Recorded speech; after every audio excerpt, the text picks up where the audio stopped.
The AI explosion is here, and it is not just changing the game in tech. When we think of marketing and especially creative, it's really making huge changes in how brands are showing up to market. And so we need to be thinking about, should we be using AI? How should we be using AI?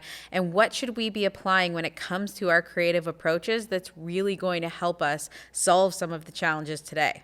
Welcome to our AI episode. Andy, say it. Let's dig in.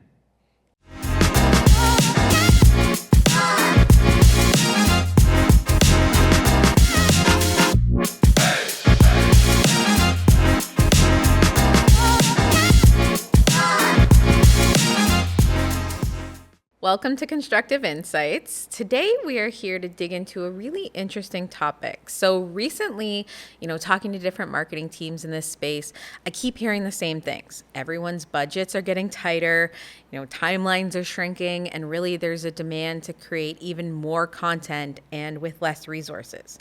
And so we're seeing a really interesting shift in opportunity when it comes to the usage of AI. And this is especially relevant when it comes to creative usage and how different teams are starting to experiment and play around with these tools to really do more with less. And so for building material brands in particular, this is a very exciting opportunity.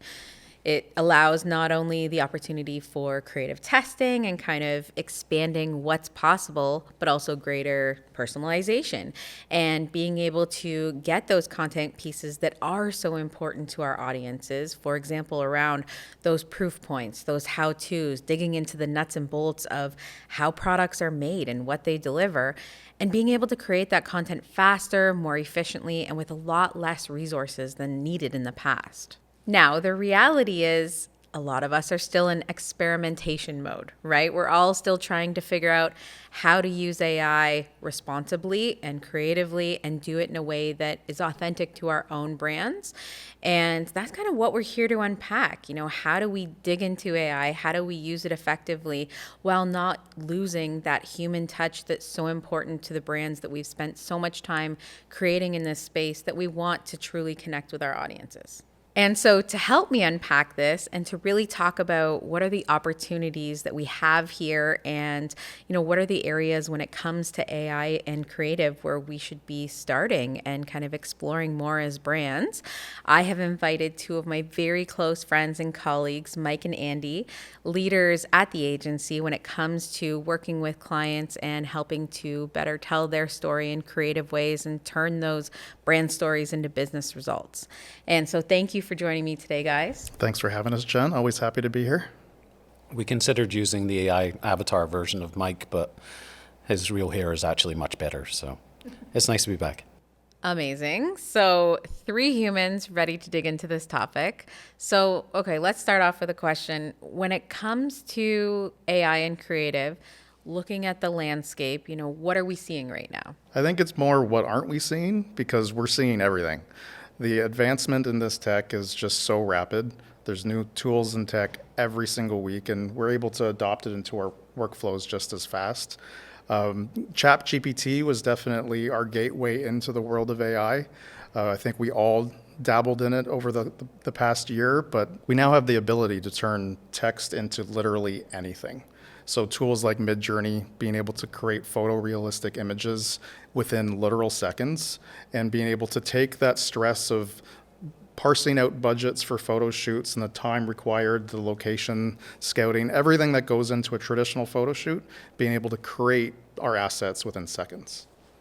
And so that image that you got in seconds, is that image totally ready to go? Is that ready to be placed on an ad and that's the end of the day? No, absolutely not.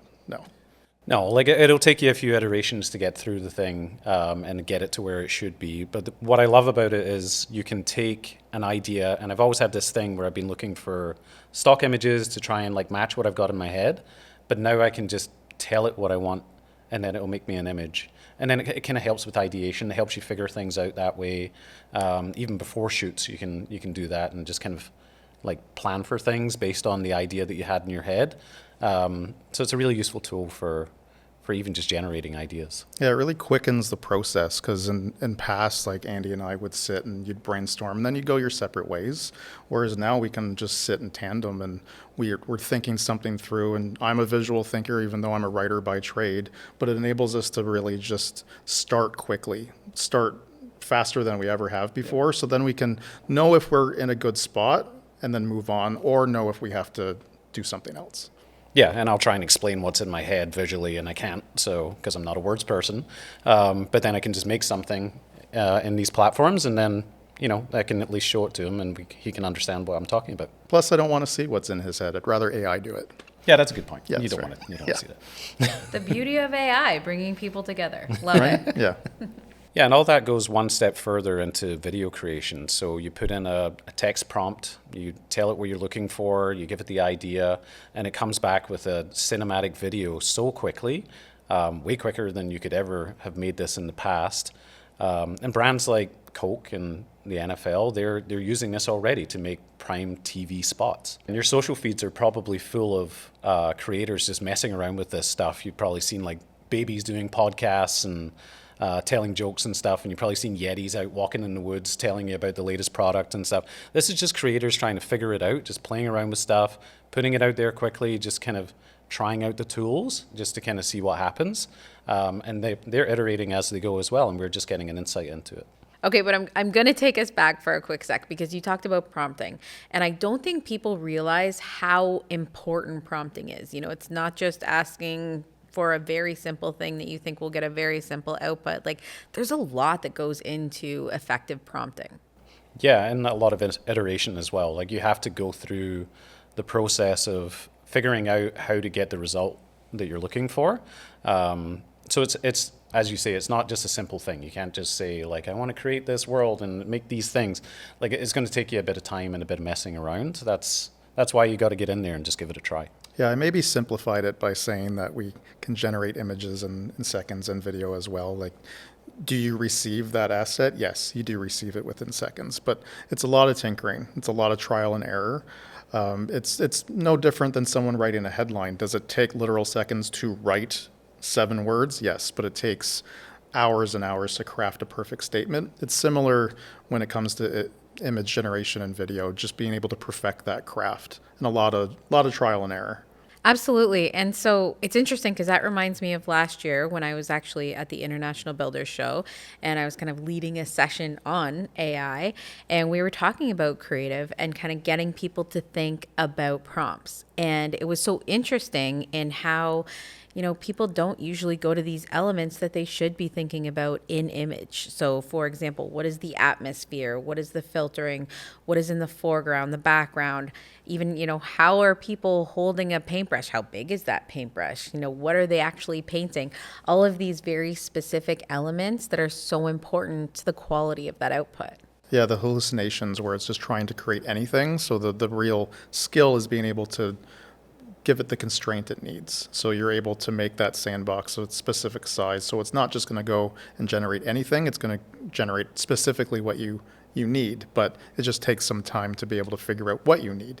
So going back to what you were talking about, Andy, when it comes to video and kind of the strides that are being made there, video is a huge thing for building materials, especially when it comes to, how-to videos and tutorials and installation and all of that meaty stuff.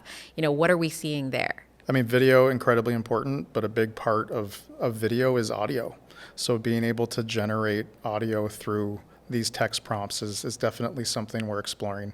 So you can create synthetic voices out of nothing. So you give it a casting spec like you would any real life announcer. So you're able to say if it's male or female, which age, which inflection, if there's an accent, and being able to really create the perfect voice out of nothing. Yeah, like even motion capture, like anything is poor quality as a webcam, you can capture video and you can map it using AI to turn you into like this high quality avatar. Like imagine the use of that where you're using like your phone to film yourself and then you're mapping this to be like this cool avatar or something, and then you can put it into a trade show, or it can be like your spokesperson or something. Like the uses for the construction industry are just huge.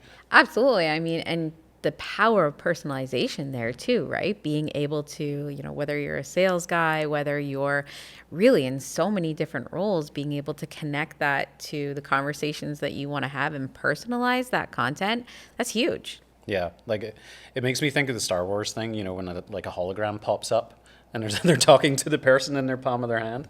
Like it really, it could be as fun as that, I guess. But like, yeah, you can imagine your salesperson being able to send all those videos and have their own avatar and things like that. It'd be so great.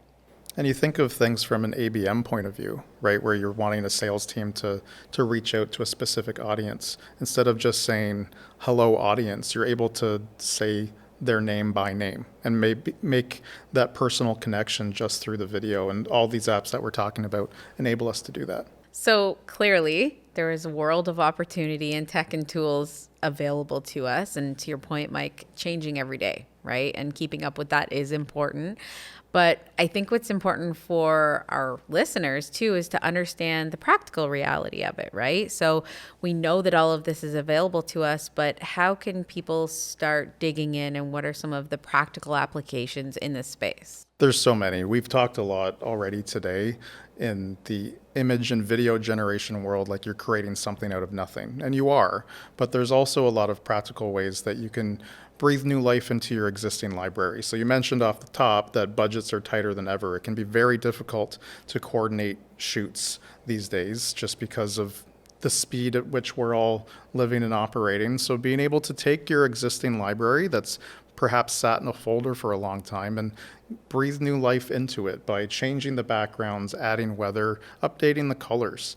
And it gives you that personalization opportunity that we didn't necessarily have before because of the time that it would take for all of these high-class Photoshop work, the production side of things. Being able to create new versions of hundreds of images very quickly is a great way for us to step forward.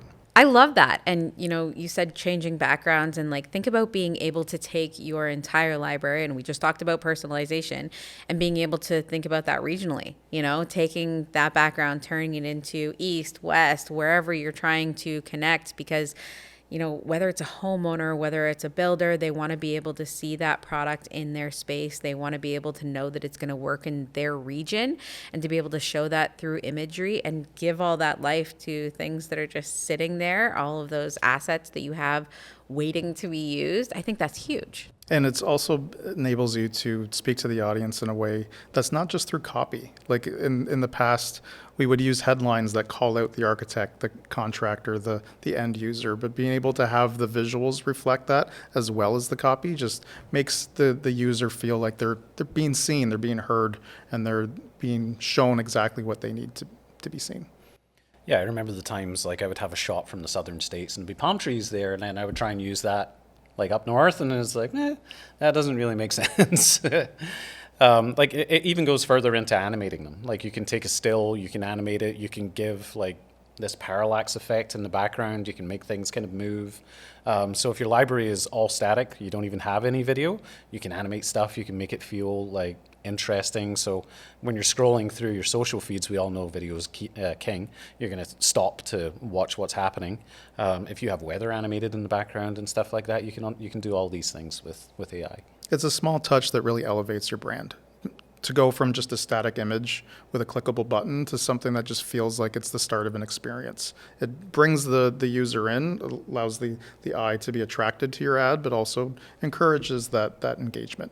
Absolutely. And so let's talk about an example, right? Because we've worked with a lot of brands and really helped them to build out their library, explore different ways that we're applying AI to take their work further. So let's talk about that. What are some of your favorite examples? Yeah, like a lot of the work that we've been doing recently is just that. We've been taking clients' libraries and extending them using AI, like changing backgrounds and stuff like that. It gives so many more legs to what they already have.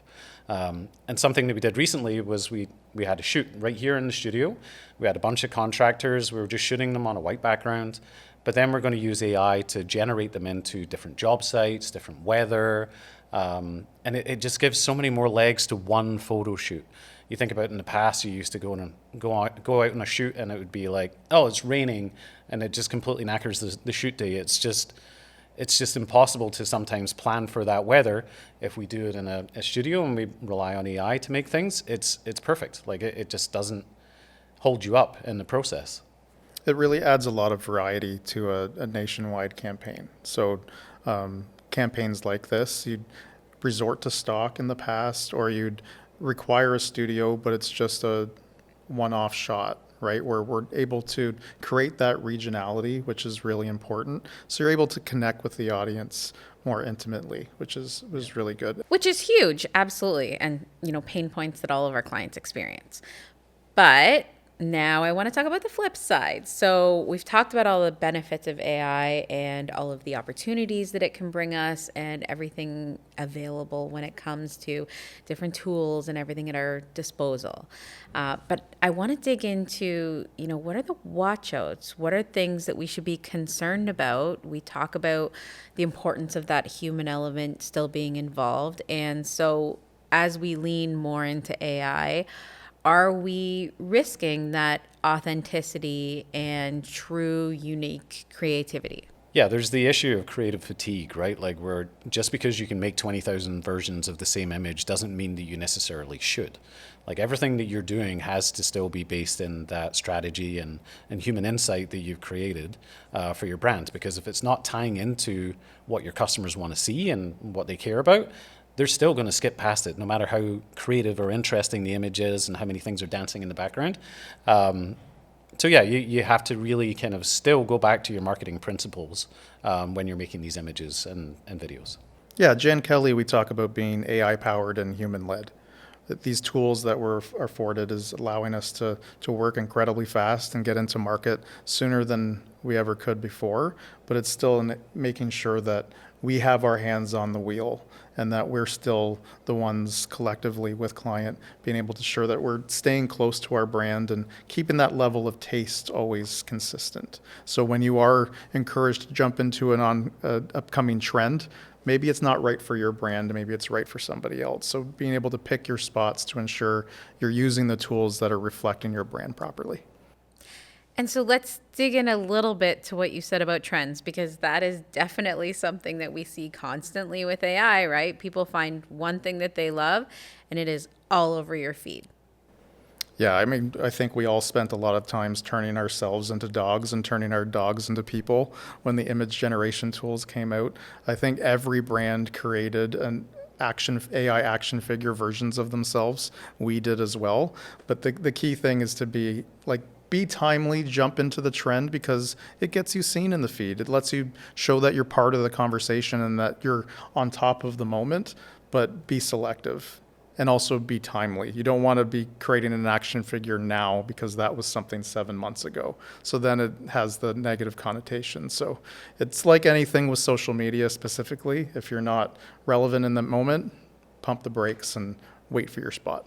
Yeah, I've seen some TV spots recently where they've just taken every trend and have crammed it into the one spot, and it's enough that it's after the time that you're just kind of like, it doesn't feel right, it feels old, it feels pointless. So you just have to avoid things like that as well. Yeah, stay true to your brand. Absolutely. I couldn't have said it better myself, because that's exactly it. And staying true to your brand is also, empowering that trust. And trust is so important in building materials. We know that people are looking for not only the products that they trust, but the brands and the people that they trust. So making sure to, empower human connection and empower your brand to be its truest form using these tools is really the right way to approach it, right? Keeping your brand at the heart. So we've talked about a lot today. We've covered a lot of the opportunities, the tech, the tools, the ways that real brands today are using AI. So if we were to leave our audience with a couple pieces of advice for how to get started or how to strengthen what they're doing, what would you say? I would say probably start small, but also just start. Like give it a go, like get into some sort of campaign localization, generate an image, just try it out. And lead with the idea, not the tool. We still need to be able to have our audience at the core of everything we're doing.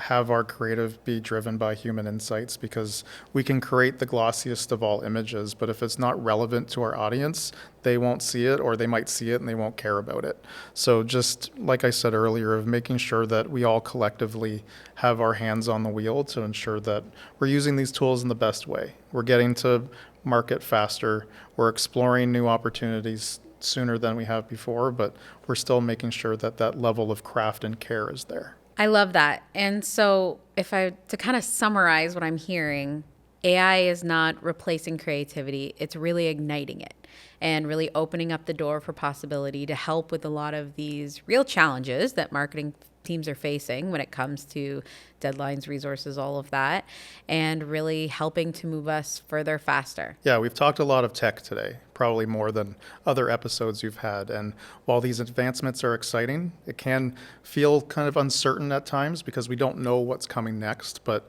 through all of this, it's a lot of optimism because we should be excited about what's coming next. Absolutely. It is a creative time. So let's get in there. Let's try some tools. Let's test some approaches and build something awesome together.